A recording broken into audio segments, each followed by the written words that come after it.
Good afternoon. How are you? Well, Thomas Jefferson has promised me a comfortable walk. It's 82 degrees, the humidity's 30, and the wind, although I don't feel any right now, is 4 miles an hour. So that's pretty comfortable. The news today is recycled in a way. It's like watching a series in which the changes are minor, although I continue to be encouraged by where we stand as Democrats in the presidential races and the movement we're seeing in some Senate races. But I think it would be useful to talk about the template, the point of reference that drives Trump's corrupt minions and himself. You know, it was only several years before he ran in 2016 that some on the far right came to Trump and told him how he could be elected president. And he kind of resisted it and so forth, but then he bought into it, and that's where 2016 came from. The playbook that he follows is the playbook that revolutionaries have followed, with all that's good and terrible about that. Now, we had our revolution. I guess we'd cast that as a good revolution, in the sense it was against a corrupt state, a king, George III, who was dictating to us terms without allowing us. And here's the crux of what we talk about from beginning to end: the right to vote, franchise, taxation without representation. But it was more than that. And that was a signal issue that represented, metaphorically and substantively, everything that we cared about. And there's something ironic in us having a tea party with faux Native Americans tossing the tea into the harbor rather than paying the tax. So how does that distant revolution compare to the current one?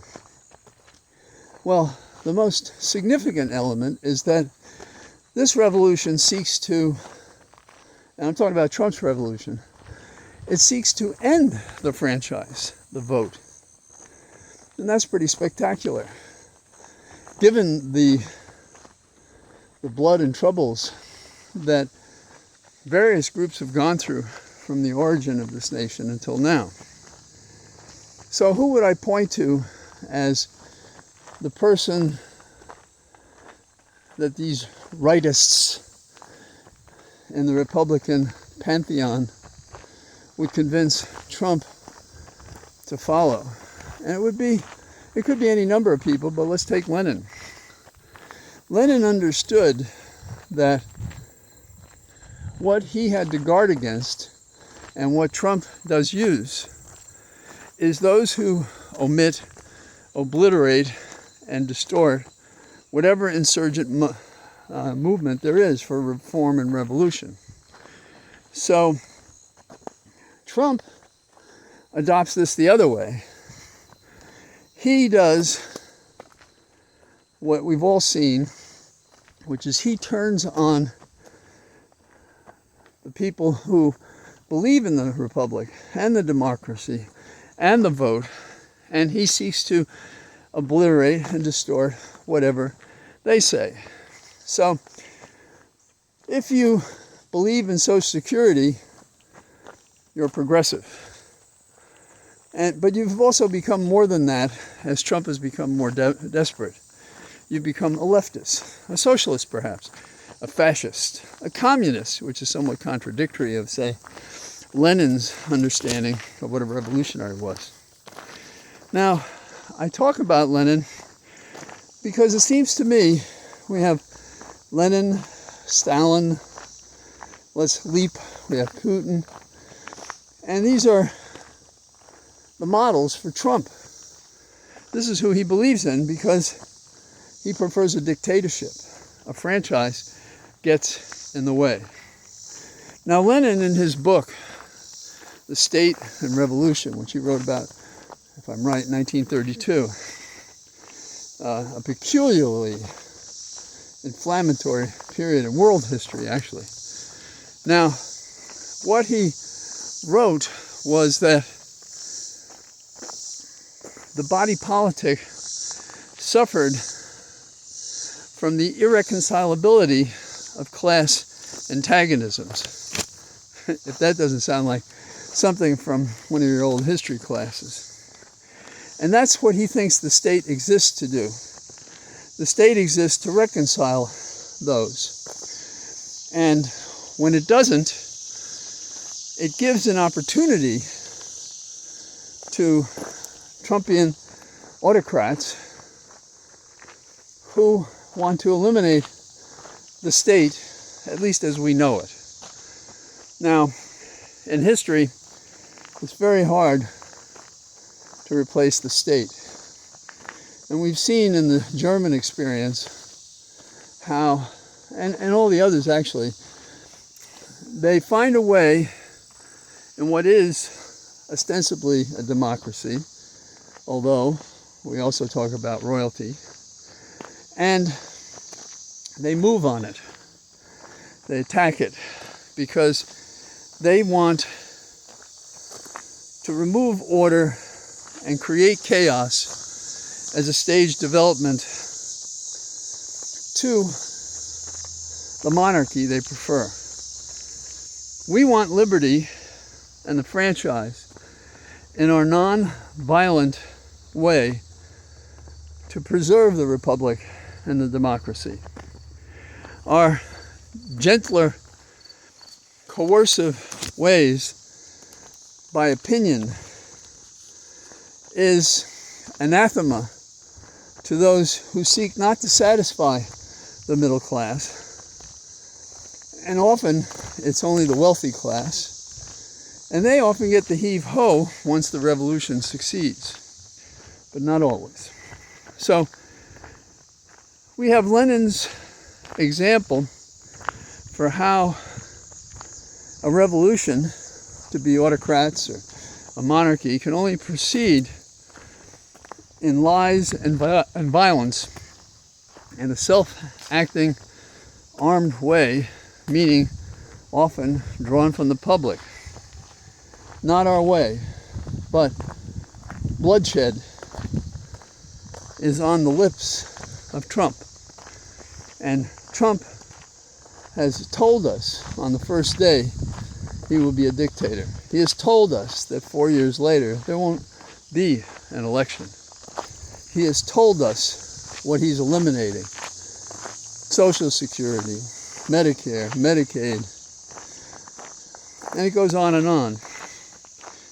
The nation would be in a very sorry place. But in a way, it's like these people live in the short run because they don't care about the punishment and suffering of the people who have the franchise, because their government doesn't involve resolving the tensions between the classes. That is, the very wealthy, should they have to answer to the middle class? Now, there was a relatively slow gap until 1980 between capital and labor, if you will, the state and the middle class. But that's changed dramatically, and that's created this unsettlement in the body politic. Our way is the franchise, the way of the middle class.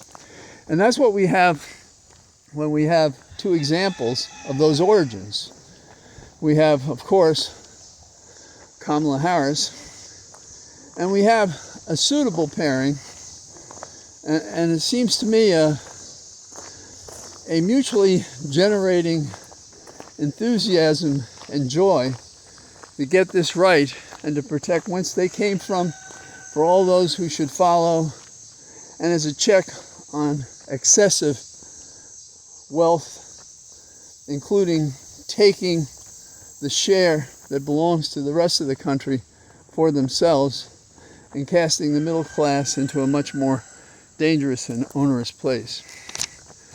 The reason I spent some time talking about this is I'm not sure we all study the contours of why this really is more significant election than others. And it's not just one.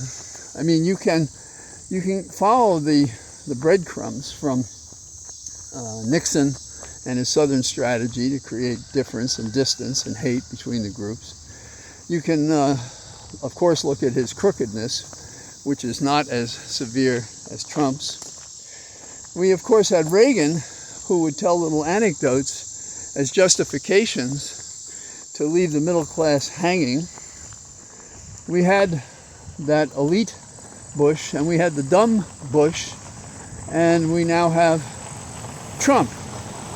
This is a succession of Republicans who believe, rightly, that with their current policies favoring only Wall Street, they can only, by the wheels and springs and lies of politics, get us to think that they're on our side when nothing of the case is true. They rely on ignorance. That's why they'd want to destroy the Department of Education. And Jefferson said it. We started with him about the weather, and maybe I should finish with this. A nation that is ignorant or free, that would be ignorant and free, wants what never was and never will be. And so if we're going to satisfy ourselves with ignorance or tolerate media as the corporate hound of interference in free speech, then we're going to get what we deserve. But if we're the alert voters we've shown ourselves to be, smarter than the IQ that they assign to us, which is something like the temperature of a room, I think, then we can muster the votes needed this November to continue to restore the republic and the democracy, and once for all to give Trump and his corrupt minions the heave-ho. And whatever criminal cases have not yet gone to trial, we press those forward. Because if there's one lesson from Nixon, it is we should have never let that bastard go free. We should have done everything we could. We would have done it with any other person. And so this election is about, do we have a say in our government? Are we equal before the law? Are we going to hear the truth from our elected representatives? If they're corrupt, are we going to prosecute them? And are we going to see and fight that the votes that are counted are legitimate, even as states are trying to find ways to cheat as the ballot boxes are being opened on election night and from the mails? So, that's what I got. It's feeling warmer now. So with any luck, I'll be out tomorrow and I'll see you. And so I say good evening from my cathedral of trees. All the best. Bye-bye.